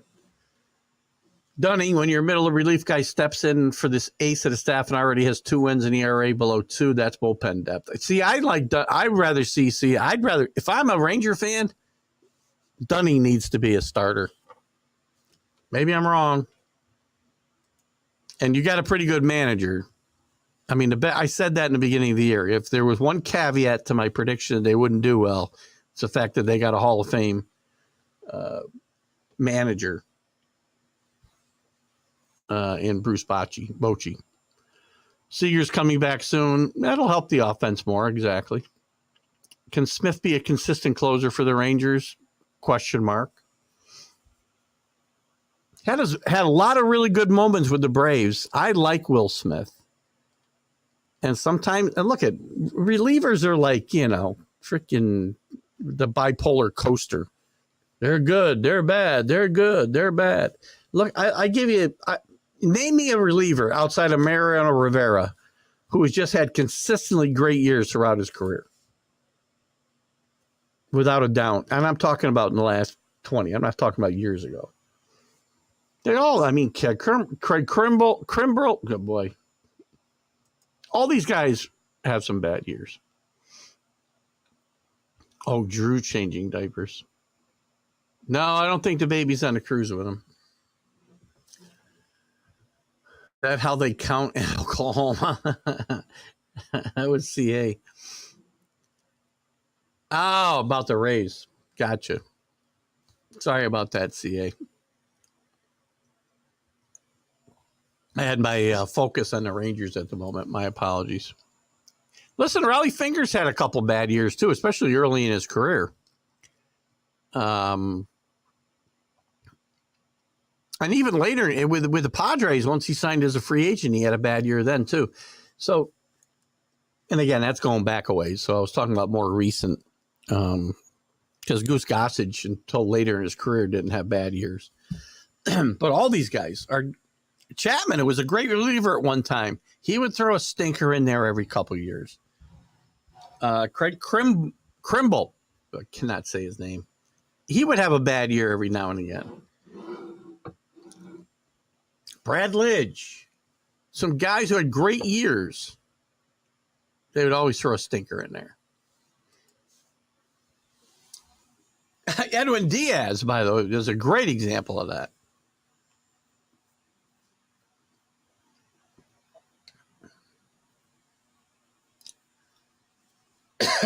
No, losing to the A's and Royals is not good. So you're starting to crumble, and you want to make hay now, Alan, before Altuve gets back and the Astros get the ship righted. And I do believe the Mariners have already started to right their ship as well. So good stuff there. Dunning's going to be in DeGrom's spot till he gets back. He's only made 2 starts, though. Is that right? Is that all the starts DeGrom's missed so far?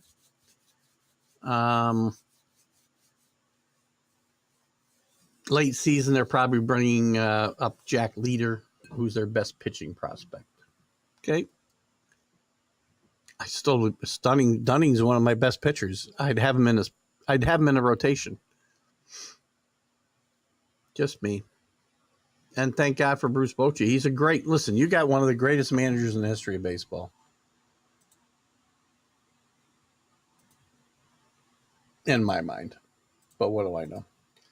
All right, where was I? I was going through some other news here. Well, as I said, Wilson Contreras all of a sudden is back catching every day for the Cardinals. That didn't last long. Oliver Marmol announced Saturday's game against the Red Sox that 31-year-old Contreras would be back behind the plate Monday night.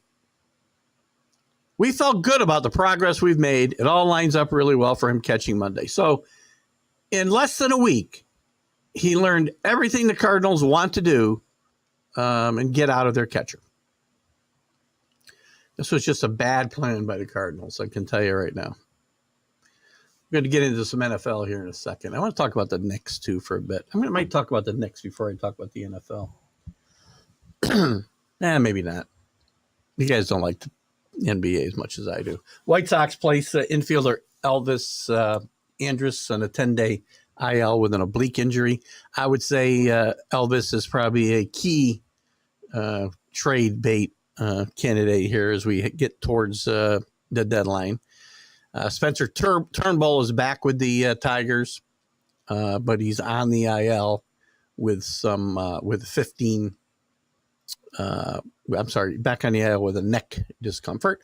The Twins placed Max Kepler on the IL for the second time in 2023. Kepler and Buxton. This Twins team would be really good if these two guys could find a way to stay on the field.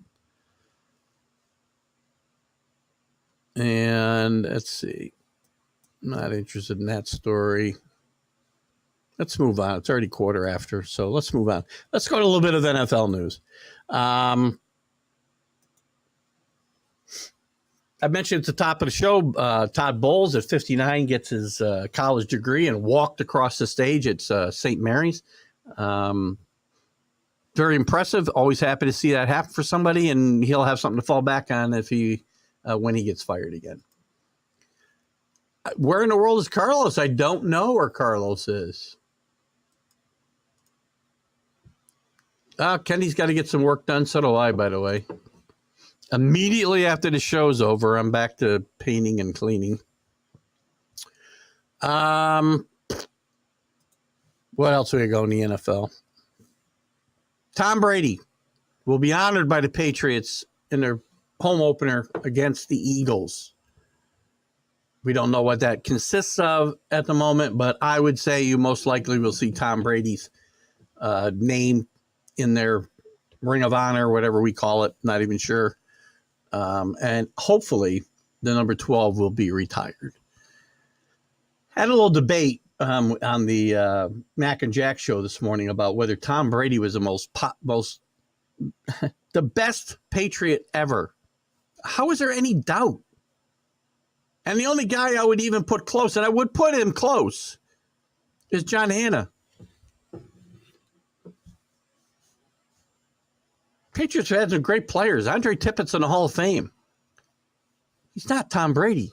I understand they play different positions, but they haven't been as important. Yeah, I got to touch up some stuff. Yes, I'm painting outside. My wife does the inside painting.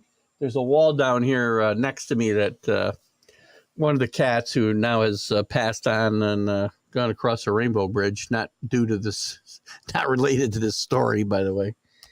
Had a habit here in the basement of getting up on the counter. The basement's all finished and there's beautiful cabinetry and stuff all around. But he jumped up on the counter and then jumped up into the windowsill in the basement.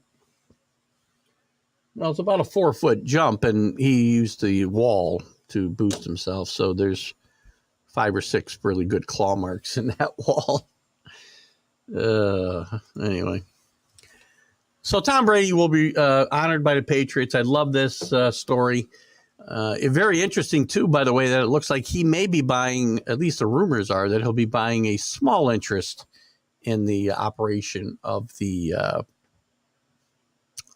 Las Vegas Raiders. I find that an interesting story as well. Don't care about that story. I don't care about that story. It does look like it looks like the Washington Redskins, a team formerly known as the Washington Redskins. The deal is finalized, and the group led by Josh Harris will be buying the Commanders. I think it's about done. Daniel Snyder's reign of error has been now removed from the NFL. Goodbye. Oh, boy. Unbelievable, right? Also not important. What else is going on? That's it. I got in the NFL. I mean, there's really not much going on. We'll be starting OTAs soon, I think, and we'll follow things home from there. In the NBA, since Kenny's gone, today, Game 7. We love Game 7s. The Celtics and the Sixers. Sixers blow a golden opportunity Thursday night to wrap this up at home. Jason Tatum shoots 5 for 21 from the field. Did play well, distributing the ball. He stayed involved in other ways. So they don't win the game. If you told me that would happen before the game, he shoot 5 for 21, I'd say the series is over. But they're going to play Game 7 back at not the Boston Garden, whatever we call the Garden these days. And try to work their way into the Eastern Conference Finals against a surprising Miami Heat, who defeated the Knicks pretty handily the other night. Again, the Knicks did not play well on the road in this series. There's plenty of blame to go around. There was injuries, but that's only part of it. Josh Hart didn't play well in Game 6. I thought Julius Randle tried to force some playmaking. So did Brunson. Too many times I see them driving to the basket and trying to dish to guys where there's nobody there to dish it to. You can't dish it to guys where there's guys covering them or guys can get hands in there. Not having quickly available probably hurt this team a lot. But look, the Heat are a good team. And injuries, by the way, everybody got injuries. Jimmy Butler played with an injury and played very well. This series I thought was very physical, and I thought it went back to kind of the 90s Heat and Knick matchups for physicality. The shooting was atrocious on both sides.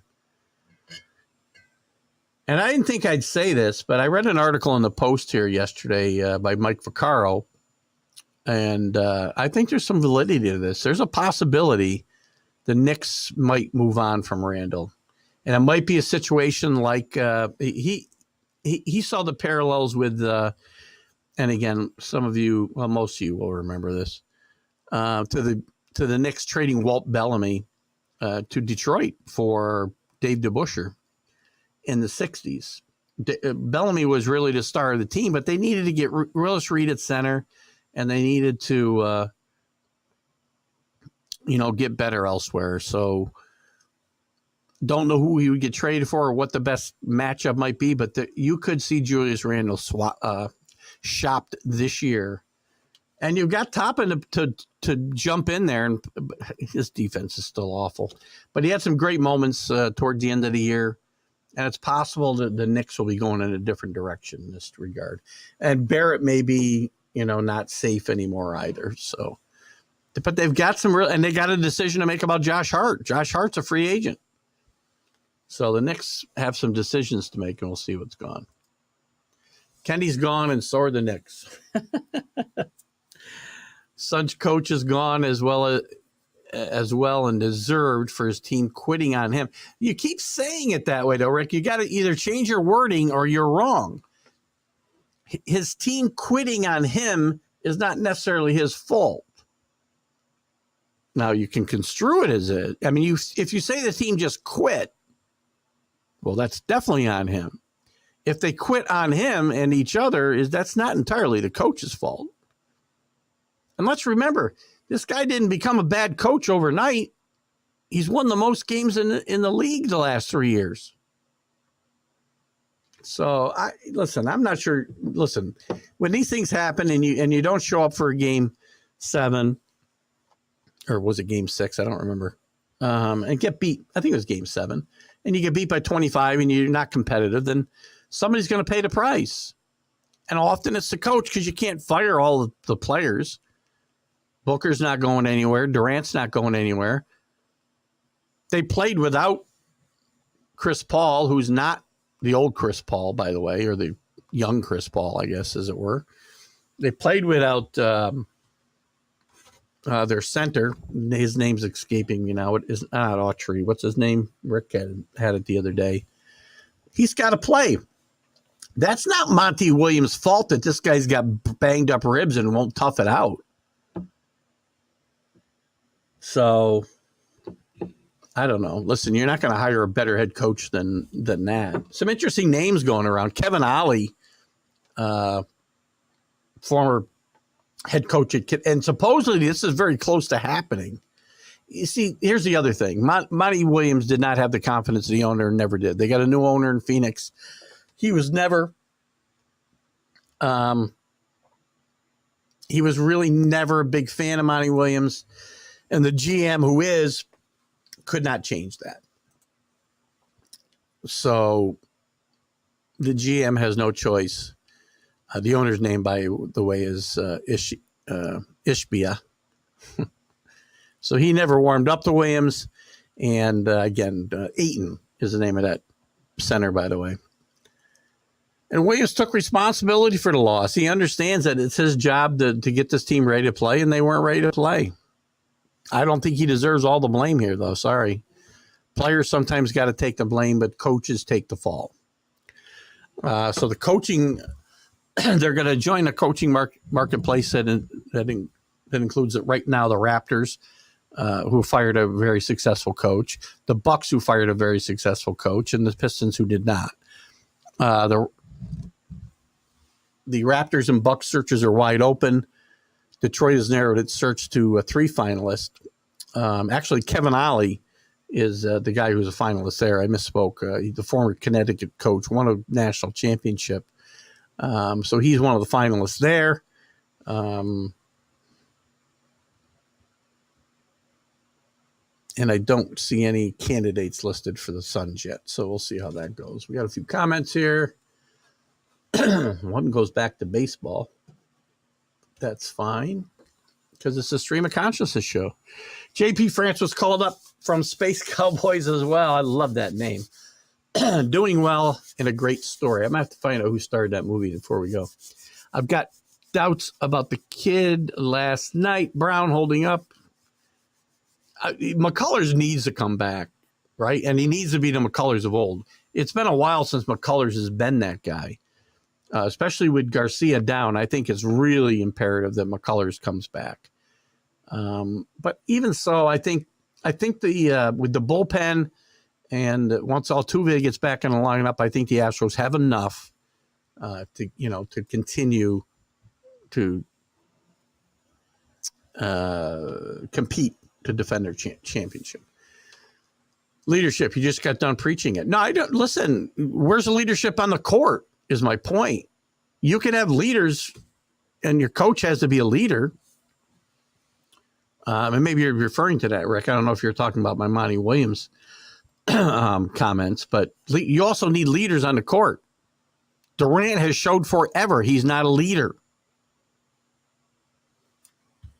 And the leader on that team, most likely, is Chris Paul. He's not on the floor. And he's not the player he was before either. But you can still be a leader and not be that player. So maybe you're talking about the leadership. I agree. The team doesn't have leadership. Kevin Durant's a great player. Great player. When he's healthy, he's still one of the top 5 players in the league, probably. He's never been a leader. Injuries could affect division race being closer than expected. But injuries always come into play, right? It's a long season in baseball. So let me check out something. I want to check out Space Cowboys. I want to see who starred in that movie. I want to see if I was right before we wrap it up. Start up some music here.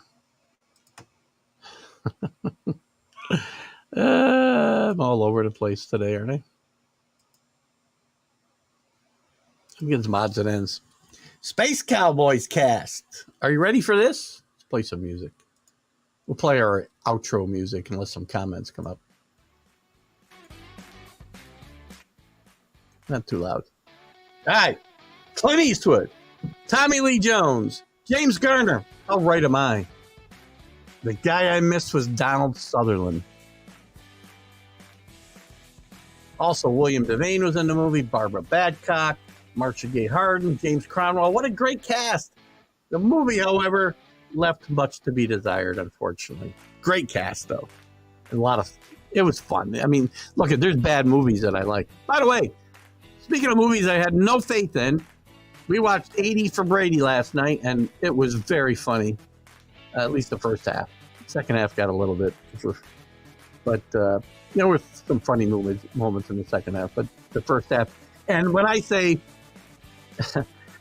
I had to suffer through a couple hours of Jane Fonda, but it was worth it because it was a very funny movie. Space Cowboys. All right, guys, we're going to wrap it up. Been great having you with us. CA, thanks for joining us. Rick, always great having you with us. Alan, thanks for popping in. Who else do we have with us? Kenny, of course. Alec, thank you for being in earlier. I'm not sure who stayed with us the whole day, but we do appreciate it. It's getting tougher as the weather gets better. Our live audience will likely get smaller. Certainly understandable. You can catch us anytime by just going to TGI Sports Talk and watching the show. Please go there and like and share the show because it helps me. So anyway, guys, have a great Mother's Day. Happy Mother's Day to your wives, your mothers, whether they're here or gone. And be good to them all the time, not just today. It's the right thing to do, right? Be good, guys. All right. Have a great Mother's Day. Enjoy. Keith Nagel for TGI Sports Talk. Are you serious? No, are you serious? Stream of consciousness. Have a great Sunday.